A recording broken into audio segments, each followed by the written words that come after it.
Thursday, March 25. Welcome to CGN News. The UN Secretary Council called Wednesday for Haiti to make preparations for free, fair, transparent and credible presidential elections in 2021. AFP reports that the election call came in a statement drafted by the United States. Haiti has been in months-long political crisis. President Jovenel Moïse maintains that his term of office runs until February 7, 2022, but others claim it ended on February 7, 2021. The disagreement stems from the fact that Moïse was elected in a vote that was cancelled for fraud and then re-elected a year later. He has said he will hold presidential and legislative elections in September.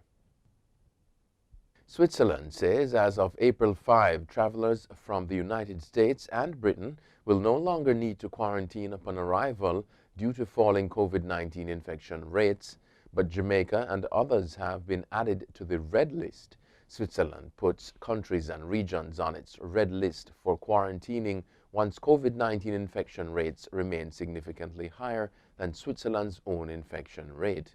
Ireland, Qatar, Lithuania and regions of Italy and France were also removed from the list, which now counts 44 countries and 28 regions. Swiss authorities also say they are planning to roll out by summer a certificate for residents who have been vaccinated against the coronavirus. As Trinidad thanked India for 40,000 doses of Oxford AstraZeneca COVID-19 vaccines, Prime Minister Dr. Keith Rowley says he will be among those people to receive the vaccine. Rowley told reporters Wednesday that he is qualified by age, he is 71 years old, by comorbidity, he has had a heart procedure, and by office. The Prime Minister's office advised yesterday that the government was informed that India had approved for donation to Trinidad and Tobago 40,000 doses of the vaccine.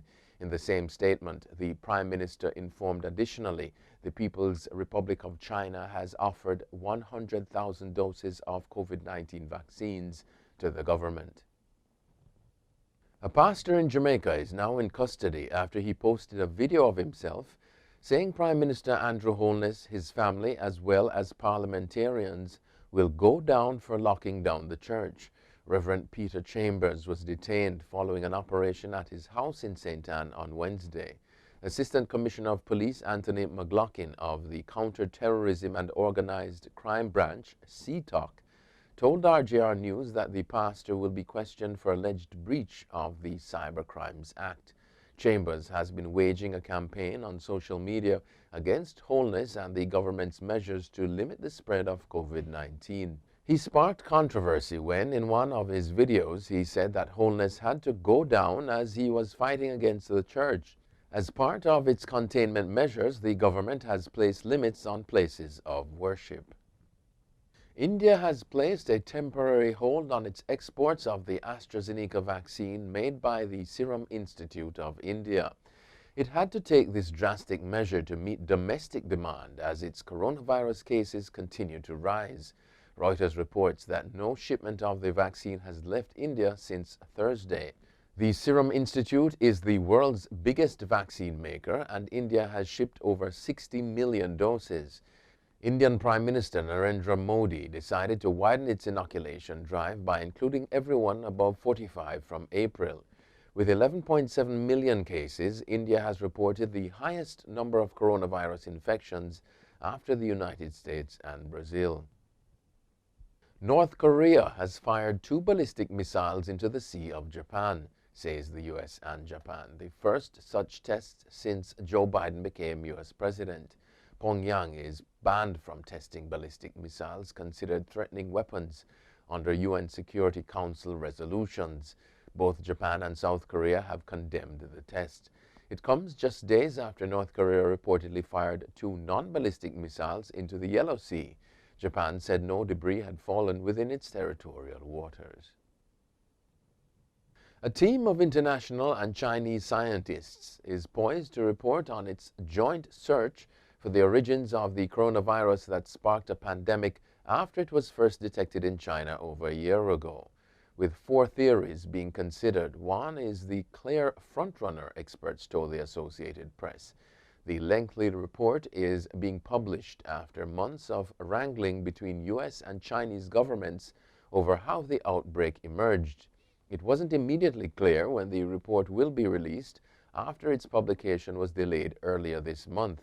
By many accounts, the report could offer few concrete answers and may raise further questions. AstraZeneca insists that its COVID-19 vaccine is strongly effective even after counting additional illnesses in its disputed U.S. study, the latest in an extraordinary public rift with American officials. In a late-night release Wednesday, the drug maker said it had recalculated the data and concluded the vaccine is 76% effective in preventing symptomatic COVID-19 and not 79% as reported earlier this week. Just a day earlier, an independent panel that oversees this study had accused AstraZeneca of cherry-picking data to tout the protection offered by its vaccine. The panel said the company had left out some COVID-19 cases that occurred in the study. Some experts said the new data was reassuring and that the information was likely solid enough for U.S. regulators to authorize the vaccine. The University of Aberdeen says it will return a Benin Bronze to Nigeria within weeks, one of the first public institutions to do so more than a century after Britain stole these sculptures and auctioned them to Western museums and collectors. The university said on Thursday that the sculpture of an Oba, or ruler of the Kingdom of Benin, had left Nigeria in an extremely immoral fashion, leading it to reach out to authorities in 2019 to negotiate its return. Pressure has mounted to return to their places of origin the Benin Bronzes, actually copper alloy relief sculptures, and other artifacts taken by colonial powers. Neil Curtis, Aberdeen's head of museums and special collections, said the bronze, purchased in 1957, had been blatantly looted 124 years ago by British soldiers. British soldiers stole thousands of metal castings and sculptures from the Kingdom of Benin in 1897. And finally, the buyer of Twitter's first ever tweet by its founder, Jack Dorsey, for $2.9 million, sees it as a wise investment. Malaysia-based Sina Estavi compared his newly acquired tweet to Leonardo da Vinci's Mona Lisa. Experts agree that the first tweet from the Twitter founder on his own platform is a highly valuable asset. Jack Dorsey's tweet, which said, "Just setting up my Twitter," was first published on March 21, 2006, and was auctioned off by Dorsey for Give Directly's Africa Response charity. Estavi, the chief executive of cryptocurrency firm Bridge Oracle, bought the tweet using Ether, a rival currency to Bitcoin.